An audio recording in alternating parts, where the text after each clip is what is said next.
The sun had just begun to rise, painting colors in the skies. A blush of pink, a streak of gold, a story that was moments old. The air was cool and filled with mist, a secret that the morning kissed. Young Pippin with a happy sigh watched the last of the night go by. He loved this time so hushed and deep, when all the world was half asleep. He decided on a morning quest to put his tracking skills to the test, to see the world awaken new and find a magic thing or two. He padded past the silent trees and felt the cool pre-morning breeze, when deep within a patch of green the most amazing sight was seen. Between two ferns a web was hung, a silver tapestry was strung, but this was not a simple thread, for on its lines were diamonds spread. 100 tiny perfect spheres that looked like frozen crystal tears. They caught the new sun's gentle light and shimmered dazzling and bright, a net of jewels, a fairy's prize, right there before his panda eyes. He stared and stared, his heart a thump, and sat right down with a soft plump. These were not jewels from the ground, the kind a grown-up might have found. He knew exactly what they were upon that net of silver fur. They were the stars from in the night that had burned out their wondrous light. They must have fallen from the sky as the great golden sun drew nigh, and this clever web so strong and fine had caught them in its soft design, to save them from the grassy floor and help them find their home once more.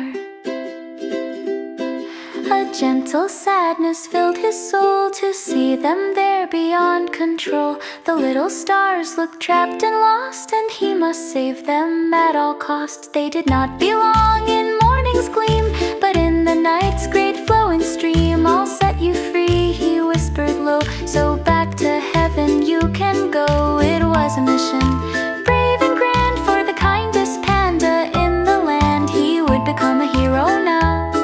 He made a solemn panda vow to save the stars and help them fly back to their home up in the sky. He found a grass blade long and lean, the perfect little rescue machine. He crept up to the web with care and poked a star that dangled there. He hoped to flick it to the blue so it could fly completely new. But when he touched the tiny ball, it didn't act like a star at all. It wasn't hard or made of fire, it didn't fly up high or higher. It simply wobbled, then it fell and broke its shiny magic spell, and vanished in the moss below with nowhere else for it to go. Poor Pippin blinked, confused and sad. This wasn't what he'd hoped or had. I was too rough, he thought with dread. I'll use a gentler way instead. He found a leaf, a perfect boat, to help the little stars to float. He'd scoop one up and lift it high and toss it gently to the sky. But as he worked, the sun's warm ray began to chase the mist away, and on the web a strange new sight. The stars were shrinking in the light. They weren't just falling, he could see, they simply ceased to even be. He watched one more, now very close, the best of all, the shiny rose. As sunlight warmed its crystal skin, it seemed to fold and pull right in.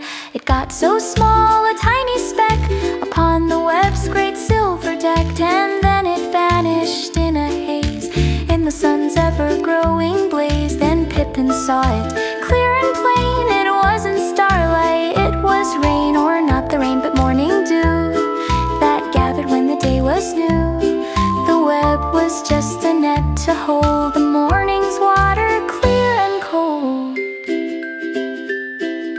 A happy giggle, soft and deep, woke his panda heart from sleep. This magic was much better still, with its own purpose and its will. The world had made its own display to celebrate the been captured from the night, but just to watch and understand the cleverness of his own land. He loved the trick, the morning's art. He learned its lesson in his heart. So he sat and watched the sun's soft fire make all the dewdrop stars retire. The happiest panda, wise and true,